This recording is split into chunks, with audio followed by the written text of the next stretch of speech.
इसने कहा केस करो सलमान को, तुनो 10 लाख लगता है, 20 लाख लगता है, मैं लगाता हूँ, मुझे बीच में से निकालो, जितने पैसे लगते हैं लगाओ सलमान के ऊपर। तो आज हम बात करेंगे रजब भट्ट और आयशा जट के केस की। इस वीडियो में मैं किसी के साथ नहीं हूँ, ना रजब भट्ट के साथ और ना आयशा जट के साथ। इस वीडियो में हम ट्रुथ के साथ हैं, जो सच है उसके साथ हैं। तो अगर तुमको भी आयशा जट और सलमान का केस जानना है तो वीडियो को एंड तक देखो, और ये भी जानना है कि इसमें रजब भट्ट की कितनी इन्वॉल्वमेंट है, तो ये वीडियो तुम्हारे लिए है। तो कहानी को शुरू से जानते हैं। जो आयशा जट है इसका अफेयर होता है सलमान नामी शख्स से। अब ये जो सलमान है ये रजब की खाला का बेटा है। अब सलमान का और आयशा का रिलेशन लॉन्ग टाइम चलता है, लॉन्ग टाइम, बहुत अरसा, और इस बीच ये आपस में फिजिकल भी हो जाते हैं, एक बार नहीं 100 बार। इसने खुद इंटरव्यू में कहा है कि उसने मेरा यूज अप टू 100 टाइम किया। अब इससे तुम अंदाजा लगा सकते हो कि जो आयशा जट है ये किस किस्म की लड़की है। इनकी सबसे पहले दोस्ती इंस्टा पर होती है और दोस्ती बदल जाती है प्यार में, और फिर सलमान इसका बहुत यूज करता है। फिजिकल होने की वजह से आयशा जट प्रेग्नेंट हो जाती है और आयशा जट सलमान को कहती है कि हम बच्चा रख लें क्या, लेकिन सलमान साफ साफ मना कर देता है और सलमान आयशा को कहता है कि तुम अपना अबॉर्शन करा लो। ये जो आयशा जट है ये अपना अबॉर्शन करा लेती है, फिर भी ये सलमान नामी शख्स इसके साथ फिजिकल होता रहता है। फिर होता कुछ यूँ है कि फिर आयशा जट प्रेग्नेंट हो जाती है, फिर ये सलमान कहता है कि तुम अपना अबॉर्शन करा लो, और फिर ये आयशा जट अपना अबॉर्शन करा लेती है। फिर आयशा जट सलमान से कहती है कि तुमने मेरा बहुत सारा यूज कर लिया है, अब तुम मुझसे शादी करो, लेकिन सलमान साफ साफ मना कर देता है। इसके बारे में आयशा जट कहती है कि इसने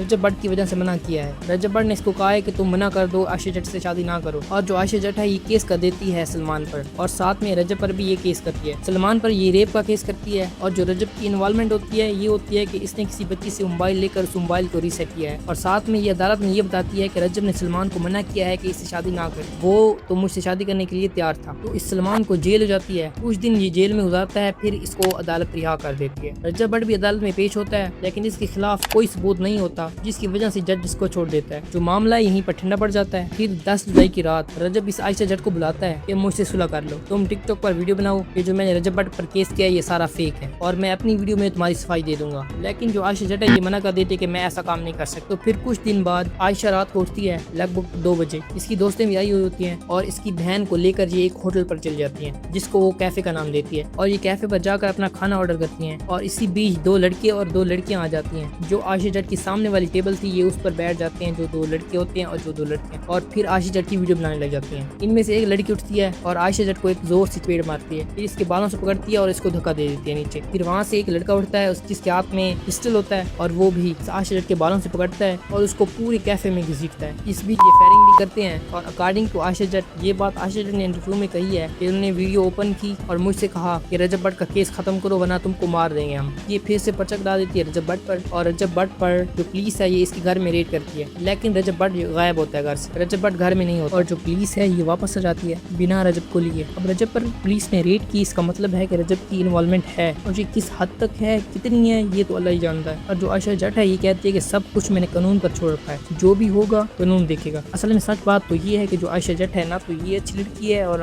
रजब का तो सबको पता है, और ये आयशा जट है इसका पता चल जाएगा आपको। बाकी मिलते हैं किसी नेक्स्ट वीडियो में, तब तक के लिए अल्लाह हाफिज़।